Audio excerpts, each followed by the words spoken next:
Hello and warm welcome again with a new chapter as regarding your courses for Ekam Kasoti, chapter number 2, Lost Spring. What does this lost and spring? Lost we know.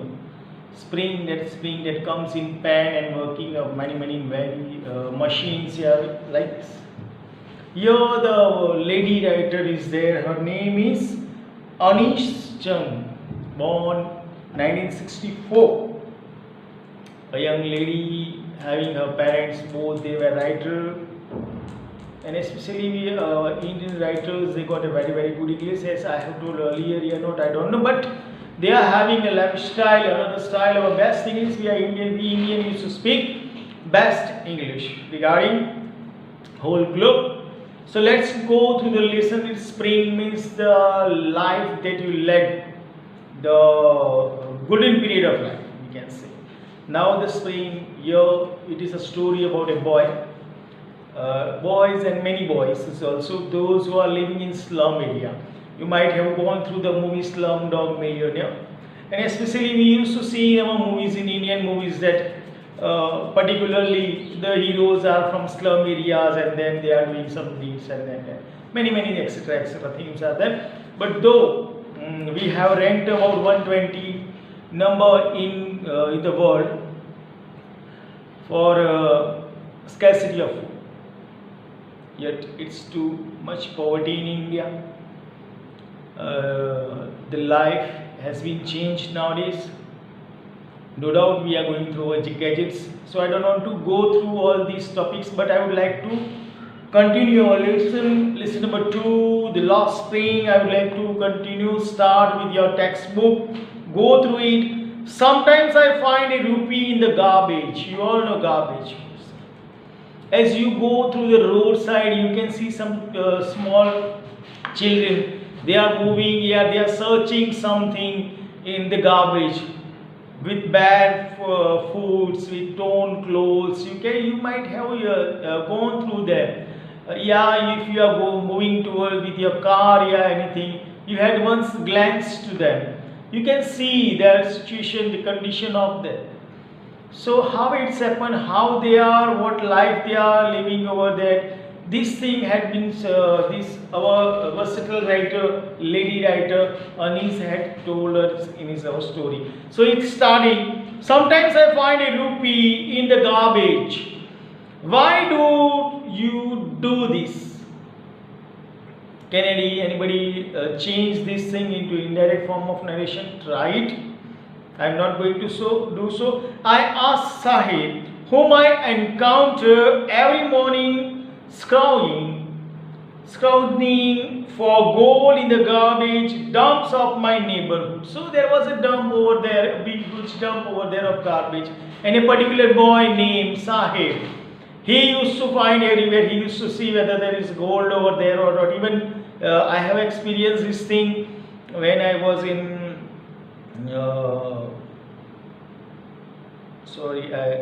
when I used to do up down from Sidhpur to Patan. Even due to some situation, I would say that if I get a gold ring, if I get a gold chain, then I will sell it and then I will have a bike with me and I will travel by bike instead of going through these buses and these all things. So it happens, a particular age is there, and for this slum area children, we cannot say them beggars. Beggars are different in criteria, but poorer.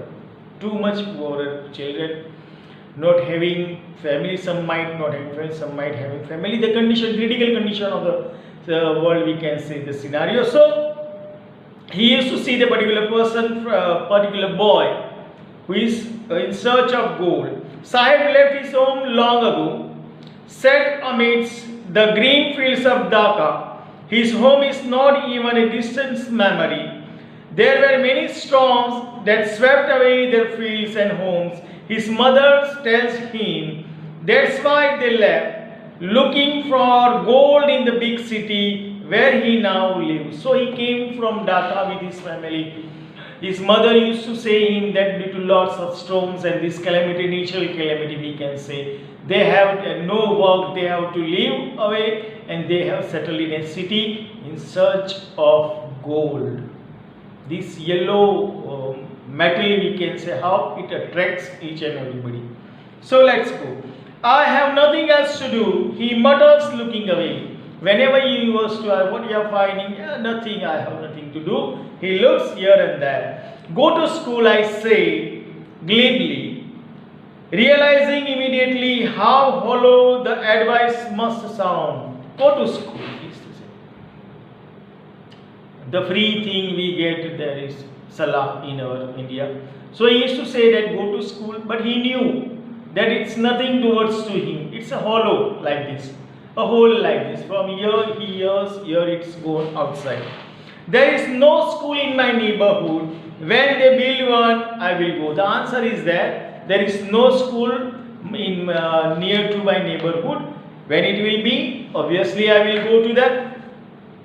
If I start a school, will you come? I ask, half joking. So jokingly the writer asks that if I will build a school, yeah, if you have to start a school, you will come. Yes, he say, smiling broadly. Superb smile. We can see many superb smile of these poor people that are caught in the FB here. We can see regarding this thing. A few days later, I see him running up to me. Is your school ready?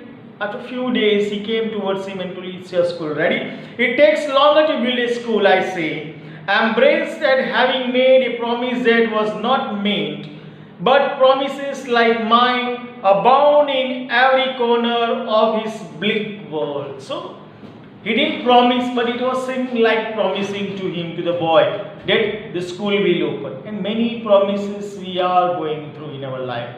We are having lots and lots of promise, as you all have promised to your parents that you will get above 80, 90, 95, yeah, more than that percentage in 12th standard, 12th science. And you will be doctor, yeah, you will be some engineer, yeah, go abroad, yeah. Many promises we are doing daily in our daily life. As we used to do, we used to promise, but we never used to keep it up. After months of knowing him, I asked him his name, Sahib Alam. Wow, superb name. His name was Sahib Alam. He announces he does not know what it means. If he knew its meaning, Lord of the universe. The meaning of his name was Lord of universe, and he don't know, as he was a poor child roaming here and there. Unaware of what his name represents, he roams the street with his friend, an army of barefoot boys who appear like like the morning birds, and disappear at noon. Over the months, I have come to recognize each of them. Why aren't you wearing chappals? I asked one. Then they were moving barefoots here and there from morning till afternoon, and afternoon they disappeared. And the writer now came to know each and everybody with their name also. Once he asked, why you are not wearing chappals? Means slippers. My mother did not bring them down from the shelf. He answered simply. He told, my mother didn't bring it. Even if she did, he will throw them off. Adds another who is wearing shoes that do not match. Another boy told, no, mother will give, then also he will throw away. And the child who was wearing a pair of shoes, there were no mismatching shoes. When I commented on it, he shuffles his feet and says nothing. I want shoes, says a third boy who has never owned a pair all his life. A third boy told, I want shoes. I want very past shoes. I own. And he had never worn his shoes in his life. Traveling across the country, I have seen children walking barefoot. In cities, on village road, it's not lack of money, but a tradition to stay barefoot. In one explanation, I wonder if this is only an excuse to explain away a perpetual state of poverty. Somewhere it's a style of not wearing shoes. It happens, such a conditions, I think so, hobbies are there. Some are keeping faith in God and saying, if my work will be finished, till my work finish, I will not wear any slippers, chappals, I will move barefoot. So we can see in our society many such people are there. Some do not wear for their passion also. So it happens only in India. Why aren't you sorry? I remember a story of a man from Udupi once told me as a young boy he would go to school past an old temple where his father was a priest. He would stop briefly at the temple and pray for a pair of shoes. So he told, I remember one story from a man that he would pass through the temple and his father was obviously a priest and he would stop over there. 30 years later, he would stop briefly at the temple and pray for a pair of shoes. And he was praying for a pair of shoes. 30 years later, I visited his town and the temple, which was now drowned in an air of desolation. Now it has been changed after 30 years. In the backyard where lived the new priest. Now the new priest was living.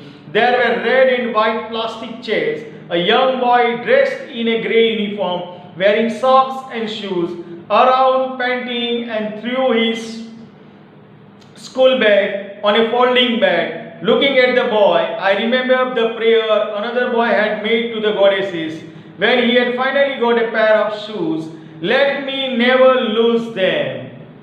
He told that it a humorous thing that one boy is saying I want shoes, another boy is saying that he never loses his shoes. So it happens only in India. Then the goddesses had granted the priest's prayer. Young boys like the son of the priest now wear shoes, but many others like the rag pickers in my neighborhood remain shoeless. So the priest was that particular boy who prayed for shoes. Now his children were wearing shoes. So obviously they got shoes. But most part of the rag keepers, they used to wear shoes. They used to be bare shoes. My acquaintance with the barefoot rag pickers leads me to Simapuri, a place of the prophecy of Delhi, yet miles away from it. Metaphorically, those who live here are squatters who came from Bangladesh back in 1971. Sahib's family is among them. Simapuri was then a wilderness. It still is, but is no longer empty. Structures of mud with roof of tin and tarpaulin devoid of sewage, drainage or running water live 10,000 rag keepers. They have lived here for more than 30 years without an identity, without permits, but with ration card that they get their names on water list and enable them to buy grain. So from many years they are living there. We can say refugee from Bangladesh. In 1971 they came towards to India. They settled out in a particular place in Delhi nearby. And they were not having their ration card. If they get ration card, they might have got ration also too. Food is more important for survival than identity. If at the end of the day we can feed our families and go to bed without an aching stomach, we would rather live here than in the field that gave us no grain. Say a group of women in tattered sark, when I asked them why they left their beautiful land of green fields and river, wherever they find food, they pitch their tents that becomes transit home. Children grown up in them becoming partners in survival, and survival in Simapuri means rag picking. Throughout the years, it has acquired the proportion of a fine art. Garbage to them is gold. It is their daily bread, a roof over their heads, even if it is a leaking roof, but for a child it is even more. So this particular Simapuri area is full of many rag pickers, and their main business is to pick rag. Rag picking is their main business. For them there is a gold, and if they get a chance to feed a whole family for a particular time, means before sleeping, if they get such an amount of meal, then they are the happiest person. Their main business, as I told, they are rag pickers, means finding gold from garbage. They are moving the whole day here and there in search of garbage and rag is that business over there, they are living there. Our writer also asked why they left over there. But so why they left? In search of food, yeah, in search of meal of a particular town.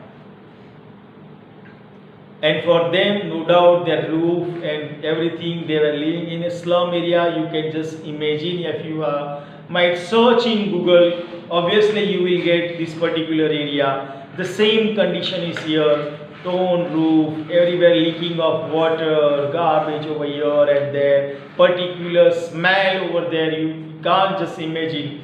Now I sometimes find a rupee, even a 10 rupee note. Sahib says his eyes lightening up. So need of money, it seems. He told that 1 rupee, yeah, sometimes 10 rupee.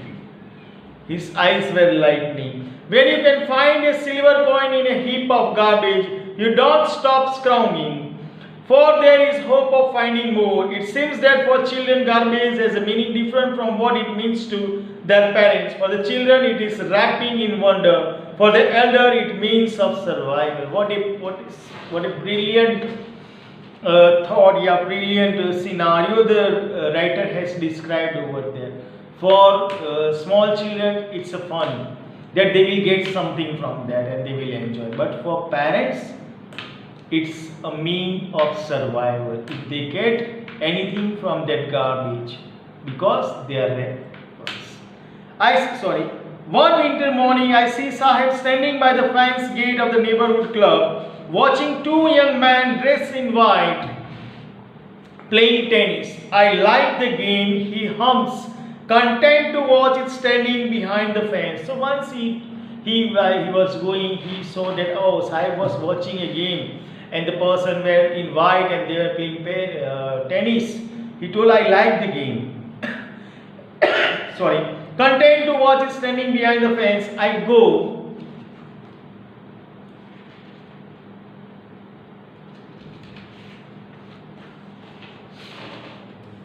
inside when no one is around.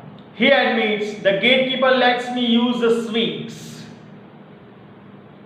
Sahib too is wearing tennis shoes that look strange over his discolored shirt and shorts. Someone gave them to me, he says in the manner of an explanation, the fact that they are discarded shoes of some rich boy. Now Sahib is also wearing shoes and they are of no miss, we can say. Some rich boy might have given him some shoes. He told, I used to go inside as the gatekeeper allowed him to go in. Who perhaps refused to wear them because of a hole in one of them, because the shoes were having many holes. Does not bother him. For one who has walked barefoot, even shoes with a hole is a dream come true. And it's obviously it happens. He was moving barefoot and now he got shoes. And hole doesn't matter. It becomes air conditioned shoes, I can be. As we used to say, when our shoes were torn, having holes, even a school life, I used to say to my friends, see, my school are with AC. It has been fitted with AC. So the air passes thoroughly from one side to another side. But the game he is watching so intensely, it's out of his reach. The shoes he got, no doubt, either torn one also he got. But the game he was watching, that was out of his reach because it was tennis. And you all know who can play tennis. A slum area boy, a recting boy, a moving barefoot boy, he cannot afford this game. This morning Sahib is on his way to the milk booth. In his hand is a steel canister. I now work in a tea stall down the road, he says, pointing in the distance. Now Sahib has changed. He was lifting a canister with his hand. And he told, I am working in a tea stall. I am paid 800 rupees and all my meals. So beside having meals, he used to get 800 rupees. Does he like the job, I ask? His face, I see, has lost the carefree look. The steel canister seems heavier than the plastic bag he would carry so lightly over his shoulder. The bag was his. The canister belongs to the man who owns the tea shop. Sahib is no longer his own master. Now circumstances has been changed. Sahib is now working with a tea stall. He, instead of having his own bag, the bag he used to take with him every day, now that is cancelled. The tea stall owner, he cannot lift that whole container also. But what happens? I want to drive a car. Mukesh insists on being his own master. I will be a motor mechanic, he announces. Another fellow, he says, I will be motor mechanic because I want to drive a car. Do you know anything about car? I ask. I will learn to drive a car, he answered, looking straight into my eyes. His dream looms like a mirage amidst the dust of streets that fill his town, Firozabad, famous for its bangles. Another story of another boy. That anyhow he wants to drive a car, and for that he was going to work in a mechanic shop. So he told them anyhow he will manage, and this was the story of Firozabad that is known for bangles. Every other family in Firozabad is engaged in making bangles. It is the center of India glass blowing industry, where families have spent generations working around furnaces, welding glass, making bangles from all the women in the land, it seems. So this was a particular place in India where there is items of glasses, especially bangles, are well known from there. Mukesh family is among them. None of them know that it is illegal for children like him to work in the glass furnaces. Furnaces, it's you can know, bhatta we can say.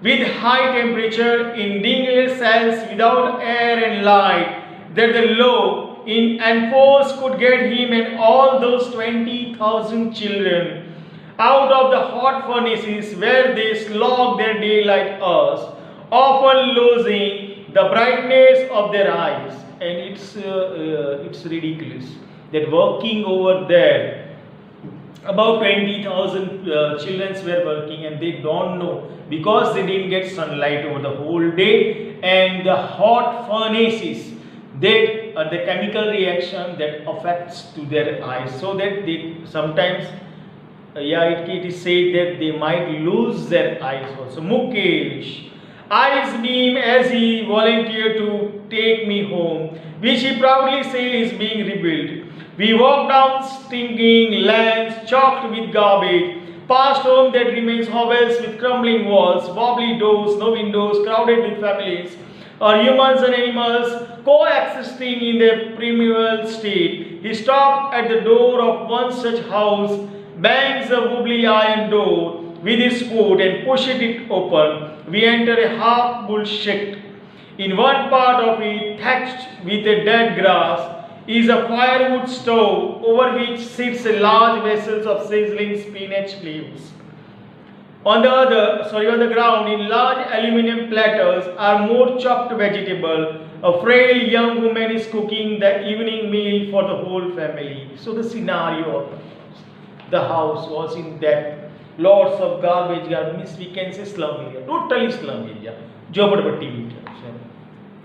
Passing through many ways, they comes to a certain house. Door was there made of metal. He pushes with his leg. Inside there was grass is over there, and a lady was cooking evening meal. Through eyes filled with smoke, she smiles. She is wife of Mukesh's elder brother, not much older in year. She has begun to command respect as the Bahu, the daughter-in-law of the house, already in charge of 3 men, her husband Mukesh and their father. When the older man enters, she gently withdraws behind the broken wall and brings her veil closer to her face. As custom demands, daughter-in-law must veil their faces before male elders. In this case, the elder is an impoverished bangle maker. It is impoverished bangle maker. So there was a lady, young lady, Bhabhi of Mukesh. his wife of elder brother, and she was feeding three of the male, her father-in-law, and whenever father-in-law used to enter the house, she used to have a gungat, we can say large nikarli in our daily routine life. I'm sorry for my Gujarati words and Hindi words. It was a custom, and nowadays also it is in practice or in many things. Despite long years of hard labor, first as a tailor, then as a bangle maker, he has failed to renovate a house, send his two sons to school. All he has managed to do is teach them what he knows, the art of making bangles. Instead of sending them to the school, he had taught them to make bangles, because that was only the art within him. Just right.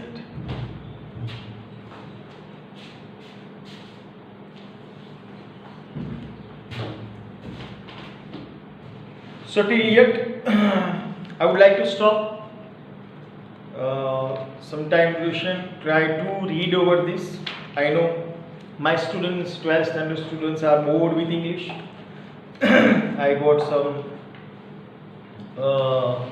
news from the parents that say, oh, now you have to go through English also, but it's compulsory, and due to your ekam kasoti, you have to do this thing. So I'm sorry for that, but anyhow, enjoy yourself. Reading this thing also will go to your mind little bit of refreshment you will get, apart from your all formulas and this theory and that theory. I don't know, I'm sorry for that. So thank you very much. Thank you. Have a nice day.